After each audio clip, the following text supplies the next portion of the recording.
Hello दोस्तों, मेरा नाम अमित है। एनडीटीएम क्वालिटी यूट्यूब चैनल में आपका स्वागत है। तो दोस्तों, आज के इस वीडियो में हम एंगल बीम टेस्टिंग में डीएसी कैसे बनाते हैं वो देखने वाले हैं। तो इसके लिए सबसे पहले आपको एंगल बीम टेस्टिंग है उसमें कैलिब्रेशन कैसे करते हैं वो सीखना पड़ेगा।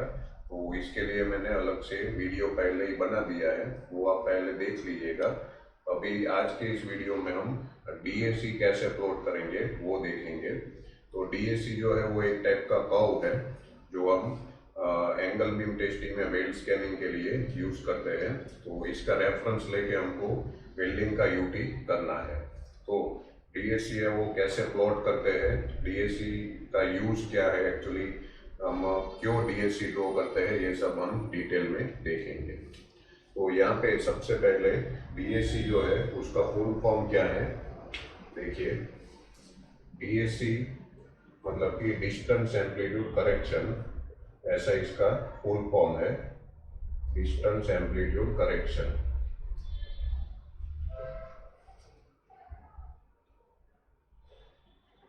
तो डिस्टेंस एम्पलीट्यूड करेक्शन कर्व इसको बोला जाता है। तो डीएसी एक टाइप का कर्व है जिसका रेफरेंस लेके हमको वैल्यूटी करना है। तो यहाँ पे डीएसी प्लॉट करने के लिए कुछ रेफरेंस ब्लॉक का यूज किया जाता है, इसके बारे में भी हम बाद में डिस्कशन करेंगे। तो सबसे पहले हम ये देख लेते हैं कि डीएसी क्यों प्लॉट किया जाता है, उसके पीछे का रीजन क्या है। ठीक है, तो यहाँ पे मैं एक एग्जांपल ले लेता हूँ। देखिए, सपोज मैं कोई एक बिल्डिंग का यूटी कर रहा हूँ। यहाँ पे मेरे पास बिल्डिंग है,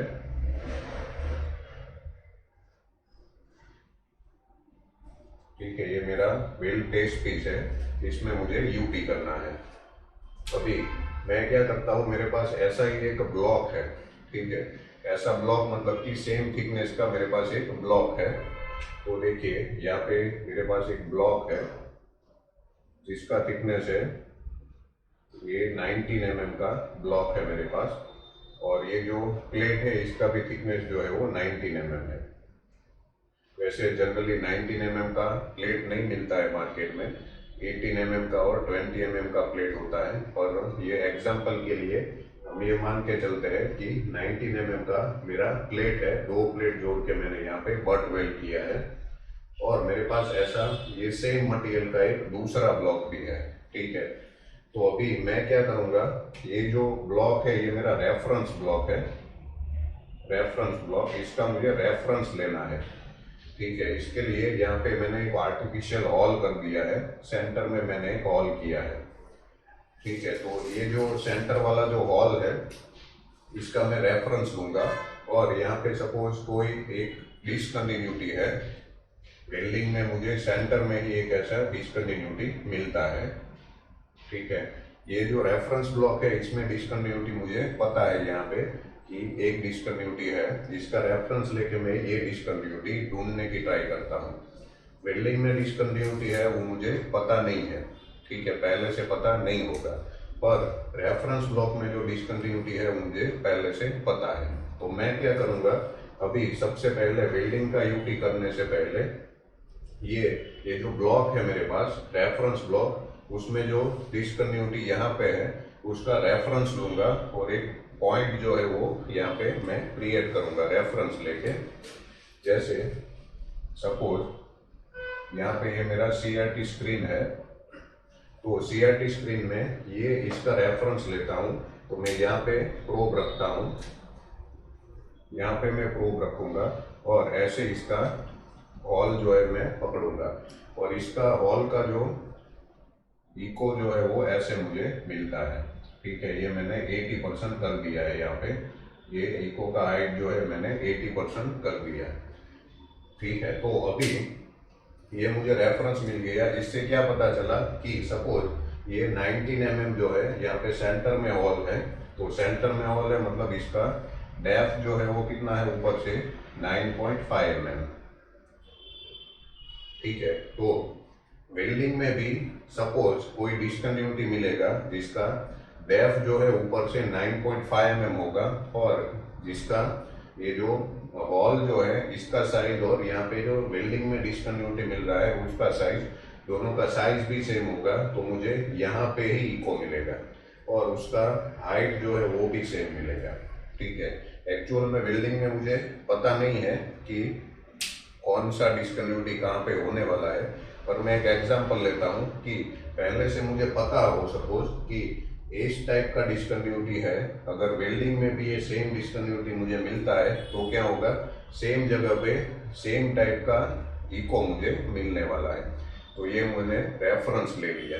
ठीक है, अभी क्या करना है, एक रेफरेंस मैंने ले लिया, अभी मैं ये करूँगा कि यहाँ पे वेल्डिंग में मैं चेक करूँगा, तो यहाँ पे प्रोब रखूँगा और यहाँ से मैं ये डिस्कन्टिन्यूटी ढूंढूंगा। तो यहाँ पे क्या होगा कि ये जो डिस्कन्टिन्यूटी है उसका भी डेप्थ ऊपर से जो t/2 है, मतलब t हाफ है, तो यहाँ से ये जो डेप्थ है इसका ये भी 9.5 mm है। ठीक है, तो अभी इसका रेफरेंस कहाँ पे मिलेगा, मैं सेम मशीन में सेटिंग रखता हूँ, ये जो सेटिंग मैंने रखा था वो सेम डीबी रखता हूँ और इस पे मैं करूँगा तो मुझे ऐसा ही सेम रिस्पॉन्स यहाँ पे भी मिलेगा। ठीक है, क्यों मिलेगा, क्योंकि यहाँ पे जो रिफ्लेक्टर हमने पकड़ा था, यहाँ पे जो हॉल पकड़ा था उसी टाइप का रिफ्लेक्टर, मतलब कि पोरोसिटी सपोज, तो वेल्डिंग में भी ऐसी की पोरोसिटी, ये सेम साइज का पोरोसिटी सेम डेप्थ में मुझे मिल रहा है, तो यहाँ पे इसका जो रिस्पॉन्स मिलेगा वो मुझे सेम साउंड पर और सेम हाइट पे मिलेगा, उसका एम्पलीट्यूड भी सेम होगा, 80% ही मुझे मिलेगा। यहाँ पे मैं ये कंसीडर कर रहा हूँ कि ये दोनों मटेरियल भी सेम है। ठीक है, दोनों का थिकनेस भी सेम है और ये जो रिफ्लेक्टर जो है, हॉल जो है उसका डेप्थ भी ऊपर से सेम है और दोनों हॉल जो है उसका साइज जो है वो भी सेम है। तो ये केस में मुझे सेम रेफरेंस पे सेम इको मुझे मिलने वाला है। ठीक है, तो इससे क्या पता चलता है कि कोई आप रेफरेंस लेके इसमें यूटी करो तो एक्चुअल डिस्कन्टिन्यूटी भी आपको सेम मिलेगा। ठीक है, तो ये आपको याद रखना है कि ये जो मैंने रेफरेंस लिया है, ठीक है, वैसा ही मैं अलग अलग 2-3 रेफरेंस लेता हूँ और उसका एक कर्व बना लेता हूँ। ठीक है, जैसे कि यहाँ पे एक इको है मेरे पास, दूसरा एक हॉल का मैं दूसरा एक इको ले लेता हूँ, मुझे सपोज यहाँ पे ऐसा स्क्रीन है आपका, ऐसा आपका स्क्रीन है, ये स्क्रीन यहाँ से स्टार्ट होता है और पहला इको आपने ये लिया, दूसरा इको है मैं यहाँ पे ले लेता हूँ, तीसरा इको यहाँ पे मिलता है, तो ये तीनों जो है उसका पीक पॉइंट जो है उसको मैं ऐसे ज्वाइन कर देता हूँ ऐसे करके, तो मुझे कर्व मिल जाता है। तो ये कर्व का रेफरेंस लेके मैं एक्चुअल जॉब में भी यूटी कर सकता हूँ। ठीक है, तो रेफरेंस लेने की ये जो प्रोसेस है और ये जो आप कर्व बनाते हैं उसको डिस्टेंस एम्पलीट्यूड करेक्शन कर्व बोलते हैं। इसमें हमने किया क्या है, एक्चुअली आप देख सकते हैं डिस्टेंस जो है वो हमने यहाँ पे ये है, यहाँ पे ये है, मतलब सेम डिस्टेंस था, और एम्पलीट्यूड मतलब कि ये जो इको जो है उसका एम्पलीट्यूड मतलब कि हाइट। ठीक है, इको का हाइट जो है वो भी आपको यहाँ पे सेम मिलता था। ठीक है, तो डिस्टेंस और एम्पलीट्यूड का आपने करेक्शन किया है।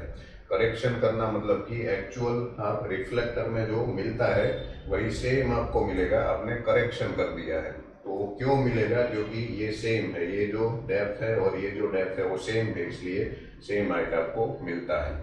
और एक्चुअल जॉब में ऐसा जरूरी नहीं है कि सेम डिफेक्ट आपको सेम डेप्थ पे मिले। ठीक है, इसके लिए हम एक से ज़्यादा रिफ्लेक्टर यहाँ पे लेंगे। ठीक है, तो ये एक रिफ्लेक्टर है वैसा, दूसरा रिफ्लेक्टर और ज़्यादा डेप्थ में हो सकता है या कम डेप्थ में भी हो सकता है। तो एक एग्जांपल है, एक्चुअल जो हम ब्लॉक यूज करने वाले हैं वो 19 mm का ही ब्लॉक होगा, पर उसमें 3 होल होगा और तीनों होल का रेफरेंस लेके हम डीएसी ड्रॉ करेंगे। तो देखिए, एक मेरे पास ब्लॉक है, ये जो ब्लॉक है वो 19 mm का ब्लॉक है और इसका यूज करके हम डीएसी बनाएंगे। इसका प्रैक्टिकल भी मैं आपको बाद में बताता हूँ, एक्चुअल में कैसे डीएसी ड्रॉ करते हैं वो बताऊंगा। ठीक है, तो इससे पहले ये जो ब्लॉक है इसका कंस्ट्रक्शन कैसे होता है और इसमें हॉल कैसे रहते हैं वो देखेंगे, उसके बाद इसका प्रैक्टिकल देखेंगे। तो अभी देखिए, ये जो ब्लॉक है 19 का, ये 19 का ब्लॉक है, इसका डिजाइन कैसे होता है और 19 के अलावा कौन कौन से ब्लॉक होते हैं वो भी देखेंगे। तो देखिए ऐसा ब्लॉक रहता है, ये जो ब्लॉक है इसका थिकनेस जो है वो 19 है। ठीक है, इसमें एक्चुअल में 2 हॉल रहता है, पर हम यहाँ पे इसको 3 हॉल कंसीडर करेंगे। वो कैसे ये भी मैं आपको बताता हूँ। तो देखिए यहाँ पे एक हॉल है, सपोज ये दूसरा हॉल है। ठीक है, ये 2 हॉल है। अभी इसमें हो गया क्या, ये जो हॉल है ये फर्स्ट हॉल है। मैं थोड़ा फिगर जो है वो इसमें बड़ा ड्रॉ कर देता हूँ तो आपको दिखेगा। इसमें फिगर जो है वो थोड़ा साइज बड़ा करके ड्रॉ कर देता हूँ। इसका थिकनेस जो है वो 19 है और साइड ड्रिल हॉल ब्लॉक है ये। ठीक है, SDH ब्लॉक इसको बोलते हैं। SDH मतलब side drill hall. SDH block है। इसमें जो हॉल रहते हैं वो साइड में ड्रिल किए हुए होते हैं, इसके लिए इसको साइड ड्रिल हॉल ब्लॉक बोलते हैं। यहाँ पे एक हॉल है और ये दूसरा हॉल है। ठीक है, एक्चुअल में ये 2 हॉल को आपको 3 हॉल कंसीडर करके देखना है। वो कैसे, देखिए ये 19 है तो ये थिकनेस है हमारा T इज इक्वल टू 19 तो थिकनेस ये जो है वो T है 19 अभी यहाँ पे ये जो पहला हॉल है इसका जो ऊपर से डेप्थ होता है, ये मतलब ऊपर की सरफेस से नीचे जो डेप्थ होता है वो T/4 है। T/4 ठीक है, तो T/4 आप करोगे, मैं यहाँ पे लिखता हूँ T/4 इज इक्वल टू 4.75 आपको मिलेगा। ठीक है, अभी ये जो दूसरा हॉल है इसका जो ऊपर से डेप्थ है वो T/2 है। T/2 मतलब ये सेंटर में है, ये आपका T/2 है, सेंटर में है, मतलब कि इसका जो डेप्थ होगा T/2 इज इक्वल टू 9.5 ठीक है, अभी यहाँ पे ये जो हॉल है T/4 वाला, ये जो हॉल है ये आपको तीसरा हॉल कंसीडर करना है। कहाँ से, नीचे से। ठीक है, तो नीचे से आप कंसीडर करो तो ये टोटल 19 है, उसमें से ये T/4 आप माइनस करो तो आपको कितना मिलेगा, 3 इंटू T/4। ठीक है, ऐसे करना है। देखिए T minus T/4 is equal to 3T/4 ऐसे आपको मिलेगा। ठीक है, तो ये जो हॉल है वही एक्चुअल में तीसरा हॉल है, पर आपको नीचे से कंसीडर करना है। तो नीचे से कंसीडर करोगे तो ये जो डेप्थ है आपका नीचे से वो कितना होगा, 3 इंटू T/4। ठीक है, तो यही हॉल आपको यूज करना है। पर ये जो हॉल है मैं यहाँ पे आपको दिखा देता हूँ, यहाँ पे ड्रॉ करता हूँ। ठीक है, तो यहाँ पे ड्रॉ करूंगा तो ये जो डेप्थ है मैं यहाँ पे दिखा रहा हूँ। ठीक है, ये जो नीचे का डेप्थ है कितना मिला हमको, 3T/4। मैं आपको ये जो डेप्थ है यहाँ पे दिखा रहा हूँ, तो ये मुझे मिलेगा 3 इंटू T/4। ठीक है, तो एक्चुअल में ब्लॉक जो है उसमें 2 ही हॉल होते हैं, या फिर कई बार वो लोग 3 हॉल करके भी आपको देते हैं। पर अगर 2 हॉल है तो भी आपको क्या करना है, ये पहला वाला हॉल है वही आपका तीसरा हॉल है। ठीक है, तो 3 इंटू T/4 आप करोगे तो क्या मिलेगा, 3 इंटू T/4 करोगे तो 14.25 आपको आंसर मिलेगा। ठीक है, तो ये तीनों हॉल जो है उसका डेप्थ है वो यहाँ पे मैंने लिख दिया। ठीक है, ये डेप्थ जो है वो आपको नोट कर लेना है अपने नोटबुक में वगैरह। ठीक है, ये जो डेप्थ है उसके हिसाब से ही आपको सब कैलकुलेशन करना रहेगा। तो ये जो डेप्थ है T/4, T/2, 3T/4 ये आपका फर्स्ट लेग में है। ठीक है, लेग के बारे में आपको बताया हुआ था, आगे भी मैं आपको बताऊंगा। तो फर्स्ट लेग में जब भी आप इसको पकड़ते हो, हॉल का रिफ्लेक्शन जो है वो पकड़ते हो, तो वहाँ पे ये केस में आपको ये डेप्थ मिलेगा। सेकंड लेग में का जो रिफ्लेक्शन होगा वो मैं आपको आगे बताऊंगा। ठीक है, तो इस टाइप का एक कंस्ट्रक्शन होता है और इसको साइड ड्रिल हॉल बोलते हैं। ठीक है, और ये 19 mm का ब्लॉक है। वैसे ही दूसरा ब्लॉक भी मिलेगा जिसका थिकनेस जो है वो 38 mm रहता है, वो ब्लॉक भी हमारे पास है, मैं आपको वो दिखाऊंगा। उसके अलावा 76 mm का भी ब्लॉक आपको मिलेगा। ठीक है, तो ये सभी ब्लॉक जो है उसका थिकनेस के हिसाब से आप यूज कर सकते हैं। तो जो आपका थिकनेस है आपका अप टू 25 mm है, तो उसके लिए आपको 19 mm का ब्लॉक यूज करना पड़ेगा। तो आपका वेल्ड प्लेट जिसका आप यूटी करते हैं वहाँ पे उसका थिकनेस जो है वो 90 mm का ब्लॉक यूज करते हैं। तो जो आपका थिकनेस 25 mm तक है तब आप 90 mm का ब्लॉक यूज कर सकते हैं। अगर आपका वेल्ड प्लेट का थिकनेस जो है वो 25 mm से ऊपर 50 mm तक है, तो इसके लिए आपको 38 mm वाला ब्लॉक जो है वो यूज करना पड़ेगा। उसके बाद आगे जाओगे तो 76 mm या उससे भी ज़्यादा थिकनेस का ब्लॉक आप यूज कर सकते हो। ये जो है ये आपका स्टैंडर्ड रेफरेंस ब्लॉक है। ठीक है, इसका यूज करके आपको डीएसी ड्रॉ करना है। तो डीएसी ड्रॉ करने का पूरा प्रोसेस है, मैं आपको आगे बताऊंगा, पर आपको ये जो ब्लॉक है ये इसका कंस्ट्रक्शन जो है वो पता होना चाहिए। तो ये साइड ड्रिल हॉल है, इस टाइप का ब्लॉक है। अभी इसमें डीएससी जो है वो कैसे ड्रॉ करेंगे वो देखते हैं। देखिए फिर से मैं ये ब्लॉक जो है ड्रॉ कर लेता हूँ।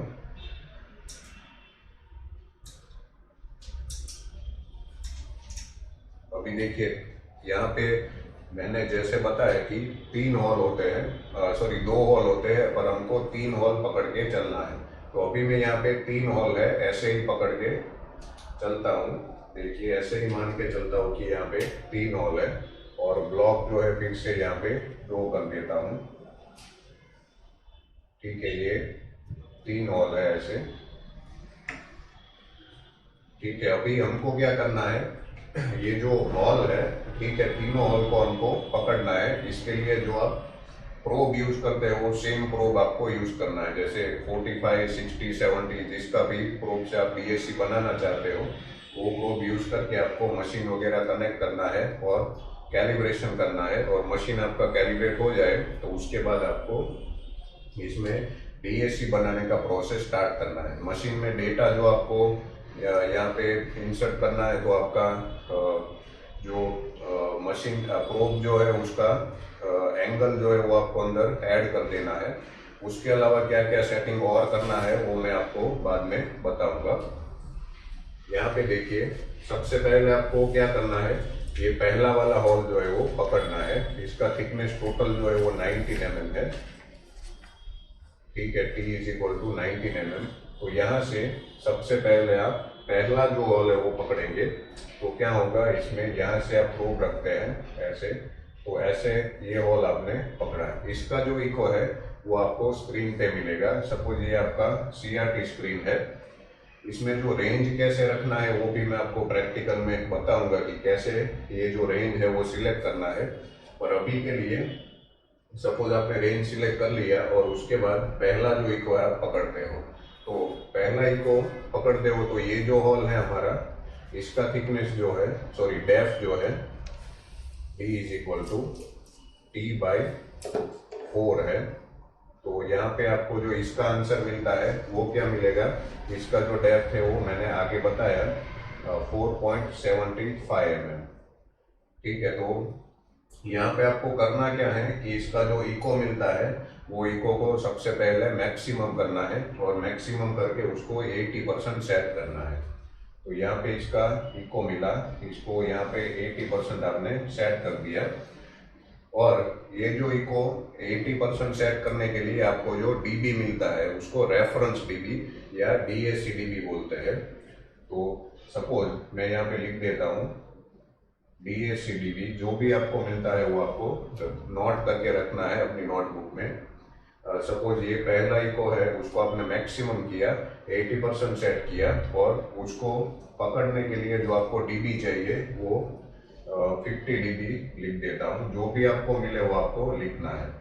एंगल सपोज आप यूज करते हो तो एंगल आपका प्रोब का जो है वो 45 डिग्री का एंगल है। ठीक है, ये सब चीज जो है आपको नोट डाउन कर लेना है पहले।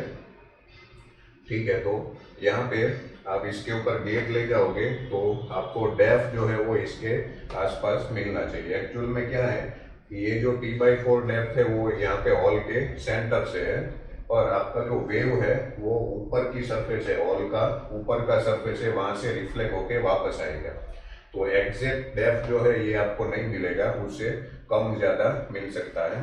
तो जनरली ये डेप्थ जो है वो कम मिलेगा आपको, पर इसके आसपास आपको डेप्थ मिल जाएगा।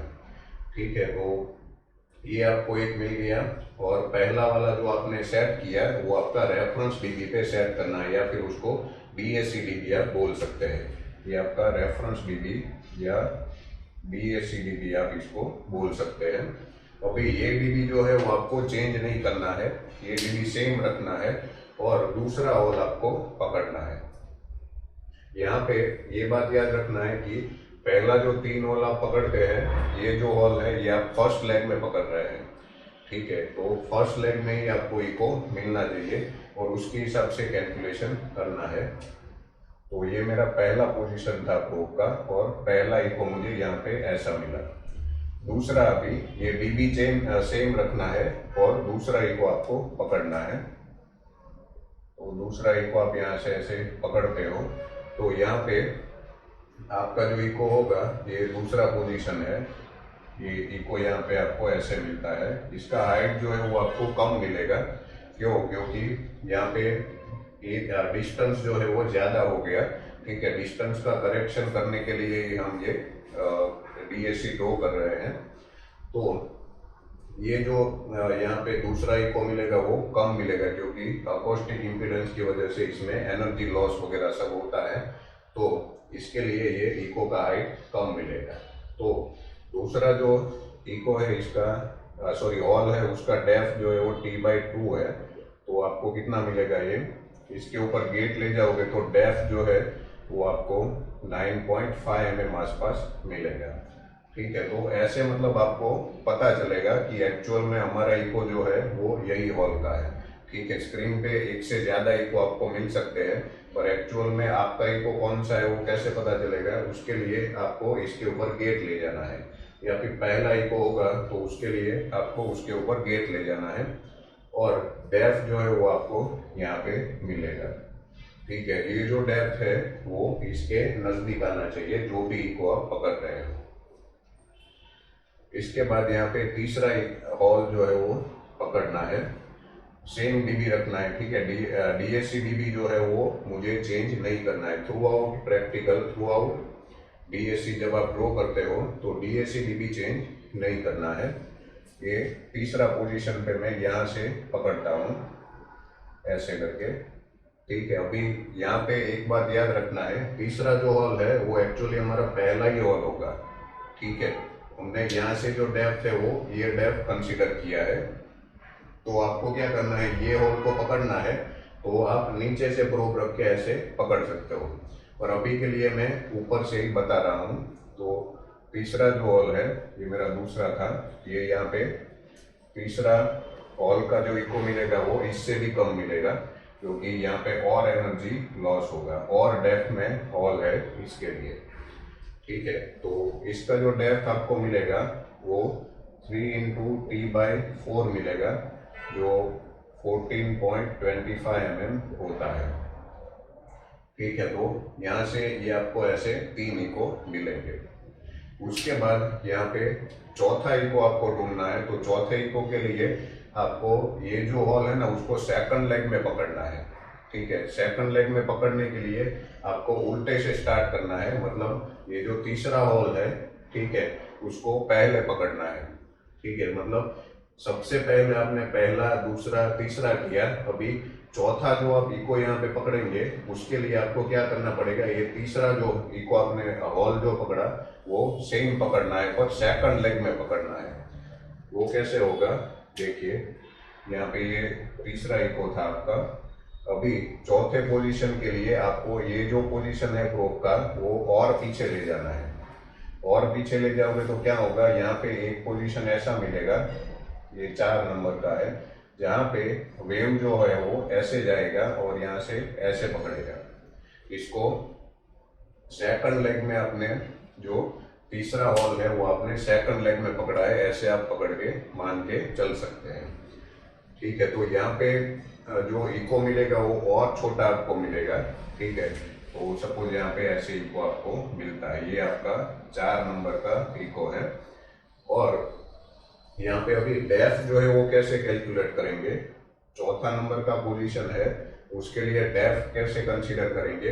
तो इसमें क्या हुआ एक्चुअल में, ये जो वेव है इसने पूरा थिकनेस कवर किया। ठीक है, ये जो वेव है उसने पूरा थिकनेस कवर किया, मतलब कि टी कवर किया। और ये जो वेव है ये नीचे वाला, उसने इतना थिकनेस कवर किया। ठीक है, तो कितना हुआ यहाँ पे पूरा टी, ये जो है ये वेव के लिए पूरा टी है। और नीचे का जो है उसमें कितना करना पड़ेगा, इतना जो थिकनेस है पूरा 19 mm, उसमें से इतना माइनस करने का।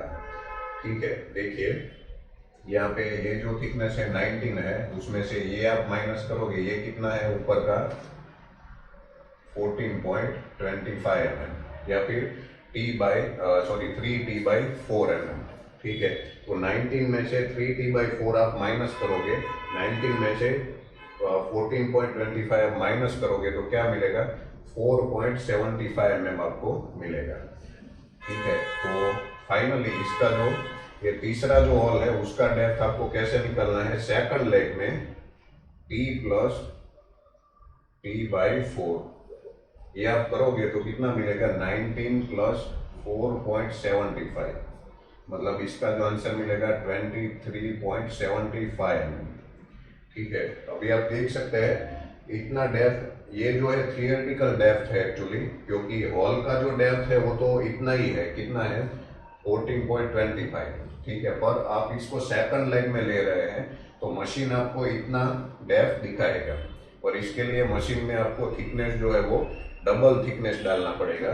मतलब कि ये 19 mm थिकनेस है, तो एक्चुअल में आपको 38 mm थिकनेस मशीन में ऐड करना पड़ेगा, तभी जो सेकंड लेग वाला रिफ्लेक्शन होगा वो आपको एक्चुअल ये जो थियोरेटिकल डेप्थ है वो आपको दिखाएगा।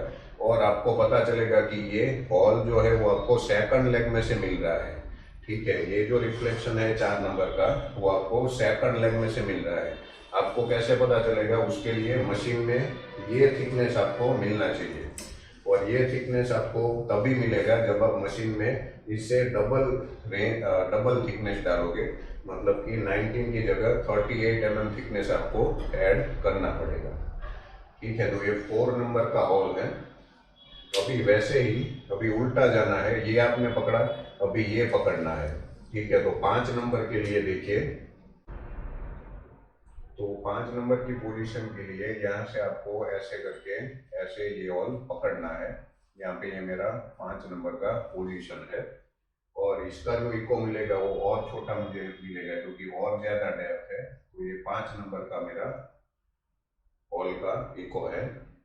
और यहाँ पे डेप्थ क्या होगा, इसके लिए देखिए ये जो यहाँ पे बन रहा है पूरा, ये जो साउंड पाथ है इसके लिए इतना डेप्थ कवर हुआ है, तो ये 19 mm है पूरा, और ये ऑल सेंटर में है, मतलब ये और ये डिस्टेंस सेम होगा, तो 19 प्लस t/2, मतलब कि t प्लस t/2 आपका हॉल का डेप्थ रहेगा।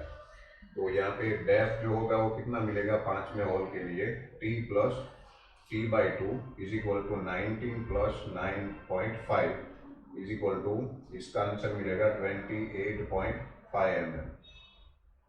ठीक है, तो ये जो हॉल है इसका डेप्थ आपको इसके ऊपर गेट ले जाओगे तो डेप्थ जो है वो आपको 28.5 mm मिलना चाहिए, तभी ये आपका हॉल जो है वो ओके है, इसके नजदीक आपको डेप्थ मिलेगा।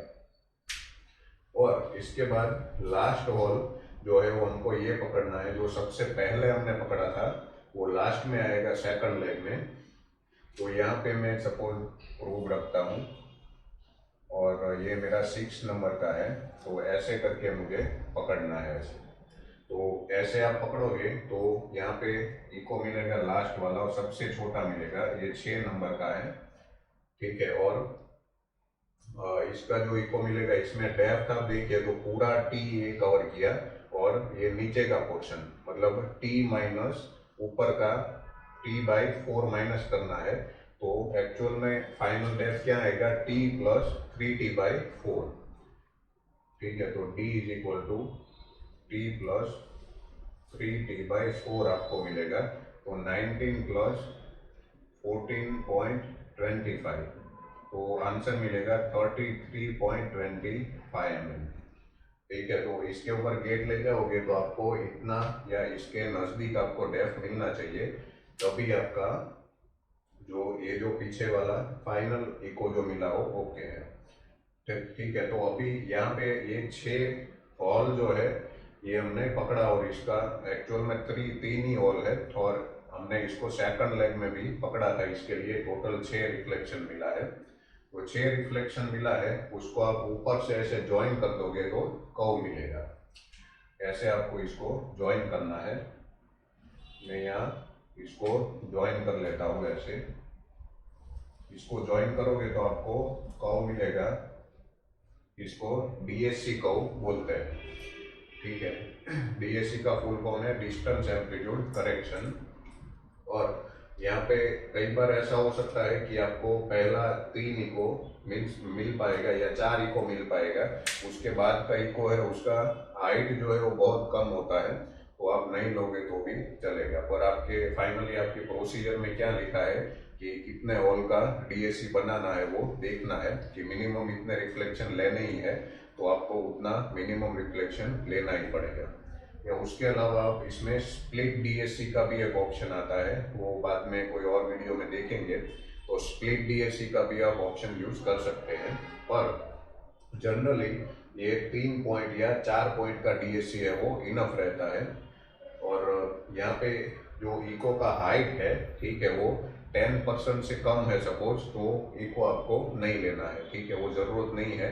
अगर आप वो लोगे उससे अच्छा है कि आप उसका स्प्लिट DSC बना लो। ठीक है, अभी हम यहाँ पे प्रैक्टिकल जब हम देखेंगे तो उसमें मैं 3 या 4 पॉइंट का DSC ड्रॉ करके आपको बताऊंगा। ठीक है, ये हमने जो ब्लॉक लिया है ये SDH ब्लॉक है। ठीक है, साइड ड्रिल हॉल। तो ये SDH ब्लॉक है, 19 mm का है।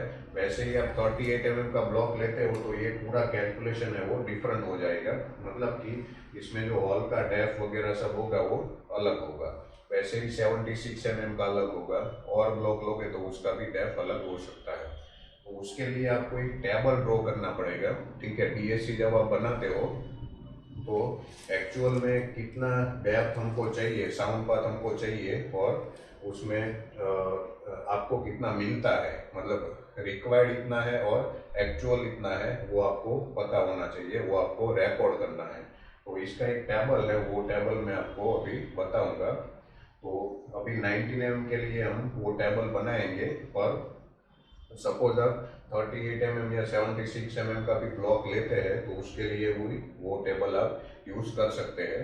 प्रोसीजर सेम है, ये वैल्यू जो है वो खाली अलग रहेगा। ठीक है, तो वो टेबल आपको बता देता हूँ।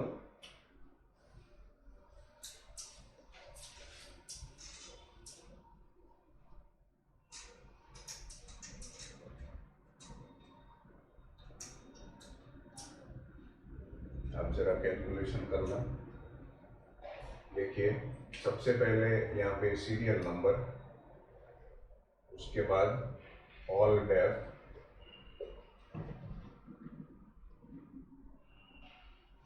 उसके बाद यहाँ पे हॉल लिख देता हूँ, यहाँ पे हॉल डेफ लिख देता हूँ। उसके बाद साउंड पाथ, स्कीप डिस्टेंस। ठीक है, इतना आप टेबल बना लो। उसके बाद यहाँ पे करना क्या है कि ये जो ऑल डेप्थ है इसमें और 2 कॉलम बनाना है, साउंड पाथ में भी बनाना है और स्कीप डिस्टेंस में भी 2 कॉलम बनाना है। तो यहाँ पे देखिए, ऑल डेप्थ जो है उसमें रिक्वायर्ड कितना है और एक्चुअल कितना है, वैसे ही साउंड पाथ में रिक्वायर्ड कितना है और एक्चुअल कितना है, स्कीप डिस्टेंस में भी रिक्वायर्ड कितना है और एक्चुअल आपको कितना मिलता है। तो अभी सीरियल नंबर की बात करें, और सीरियल नंबर हम 1 से 6 अभी दे देते हैं, मतलब 6 हॉल हम पकड़ने वाले ऐसे मान के चलते हैं, पर ऐसा जरूरी नहीं है आपको 3 या 4 हॉल मिले तो उतना ही आप करिए।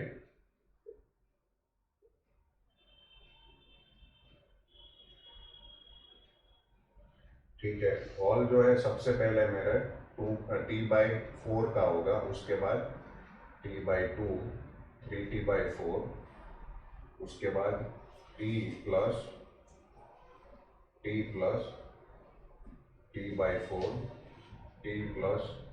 T+T/2 and T+3 × T/4। तो इसका रिक्वायर्ड डेप्थ जो है वो आपको इसी हिसाब से कैलकुलेट करना है। मतलब कि जैसे रिक्वायर्ड डेप्थ की बात करें तो T/4 का एक्चुअल रिक्वायर्ड डेप्थ जो होगा, मतलब हमको मशीन में चाहिए वो कितना होगा, T/4 सीधा ही आप कैलिब्रेशन ब्लॉक का थिकनेस जो है वो 19 mm है सपोज, उसके लिए हम कैलकुलेट कर रहे हैं। ठीक है, तो ये होगा 4.75। वैसे ही T/2 का होगा 9.5, 3T/4 का होगा 14.25, T+T/4 का होगा 19 + 4.75 मतलब कि 23.75, इसका होगा 28.5 और T+3T/4 का होगा 33.25। ठीक है, तो ये रिक्वायर्ड है, मतलब इतना चाहिए। पर एक्चुअल में जो आपको मिलेगा, ठीक है, आप जब हॉल पकड़ते हो तो उस हॉल का जो इको है उसके ऊपर आप वेट ले जाओगे, तो आपको एक्चुअल में कितना मिलता है वो आपको यहाँ पे लिखना है। ठीक है, ऐसा टेबल ड्रॉ करना है। साउंड पाथ की बात करें तो साउंड पाथ का फॉर्मूला जो है वो ऐसे है, SP = T by sorry D/cos θ। ठीक है, अभी यहाँ पे ऐसे पकड़ के चलते हैं कि आपने जो प्रोब लिया है वो θ = 45 डिग्री का आपने प्रोब लिया है, 45 डिग्री। ठीक है, तो यहाँ पे आप B जो है डेप्थ आपको मिल रहा है यहाँ पे, तो D/cos 45 करना है, तो आपको यहाँ पे वैल्यू मिलेगा सब। ठीक है, ये जो वैल्यू है, सबसे पहला होल का जो वैल्यू है कितना है, 6.71। ठीक है, ये वैल्यू कैसे मिला, तो 4.75 / cos 45 आप करोगे तो इतना मिलेगा। दूसरा होल का वैल्यू हमको मिलेगा 13.43। तीसरे होल के लिए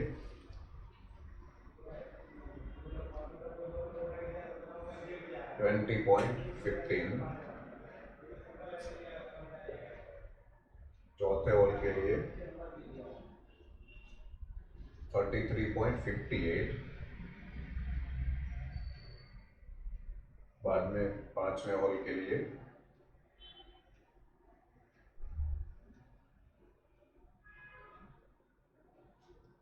40.30। और लास्ट जो T+3T/4 वाला होल है उसके लिए यहाँ पे 47.02। ठीक है, 47.02। ठीक है, वैसे ही स्कीप डिस्टेंस ढूंढना है, तो स्कीप डिस्टेंस जो है उसका फॉर्मूला ऐसे है, T × tan θ। यहाँ पे D लिख देता हूँ, D मतलब डेप्थ लिख देता हूँ। एक्चुअल में हमने जब कैलकुलेशन किया था एंगल प्रोब का, वो वीडियो में आपने देखा होगा, यहाँ पे मैंने T यूज किया है क्योंकि जॉब का आपका जो जॉब है उसका थिकनेस हमने तब कंसीडर किया था, पर यहाँ पे हॉल का डेप्थ कंसीडर करना है, इसके लिए मैंने D लिखा है। तो यहाँ पे रिक्वायर्ड वाला जो है उसमें आपको क्या करना है, डेप्थ लेना है ये, और × tan θ। ठीक है, tan θ जो है वो 45 डिग्री लेना है। तो पहले होल के लिए 4.75 × tan 45 लेना है। तो यहाँ पे tan θ आप करोगे तो tan 45 आपको लेना है। तो tan 45 आप लेते हो तो 1 वैल्यू आपको मिलेगा। तो एक्चुअल में क्या होगा, यहाँ पे D का जो वैल्यू होगा वो सेम यहाँ पे आपको स्कीप डिस्टेंस में भी मिलेगा। मतलब कि tan 45 हमेशा 1 रहेगा, तो D × 1 करोगे तो D ही आपको मिलेगा। तो जो डेप्थ का वैल्यू है वही आपको सेम मिलेगा। तो ये जो कॉलम है वो सेम कॉलम यहाँ पे आपको लिखना है। वो 4.75, 9.5, 14.25 23.75, 28.5 एंड 33.25। ठीक है, तो ये हमारा टेबल जो है वो रेडी हो गया। तो आपको करना क्या है एक्चुअल में, जब आप बीएससी ड्रॉ करोगे तो आप जब भी कोई भी इको मिलेगा उसके ऊपर गेट ले जाओगे तो ये तीन वैल्यू आपको मिलेगा, depth, keep distance and sound part. जो तीनों वैल्यू आपको जो एक्चुअल में जब बीएससी ड्रॉ करते हो तब मिलेगा, वो वैल्यू यहाँ पे लिखना है और इसके नज़दीक वो वैल्यू आना चाहिए। उसके नज़दीक आता है मतलब कि आपने जो हॉल एक्चुअल हॉल है वही आपने पकड़ा है। ठीक है, तो ये डीएससी का पूरा थियरी मैंने आपको यहाँ पे बता दिया। डीएससी क्यों ड्रॉ करते हैं, डीएससी के लिए कौन कौन से ब्लॉक यूज करने हैं, उसमें डीएससी ड्रॉ करने टाइम क्या क्या आपको ध्यान में रखना है, और उसके बाद ये टेबल आपको कैसे प्रिपेयर करना है। अभी हमने जो यहाँ पे ब्लॉक यूज किया है वो एसडीएच ब्लॉक यूज किया है, साइड ड्रिल वॉल। उसके अलावा नॉच ब्लॉक भी आते हैं। ठीक है, अगर आप पाइपिंग इंडस्ट्री में काम करते हो, पाइपलाइन रिलेटेड फैसिलिटीज में, तो वहाँ पे नॉच ब्लॉक का यूज करके डीएससी ड्रॉ करना रहता है। तो उसका वीडियो मैं अलग से बनाऊंगा। अभी के लिए हम प्रैक्टिकल देखेंगे। तो प्रैक्टिकल में हम एक्चुअल में डीएससी 45 डिग्री के प्रोब से बना के देखने वाले हैं। तो आज के वीडियो में बस इतना ही। Okay, thank you.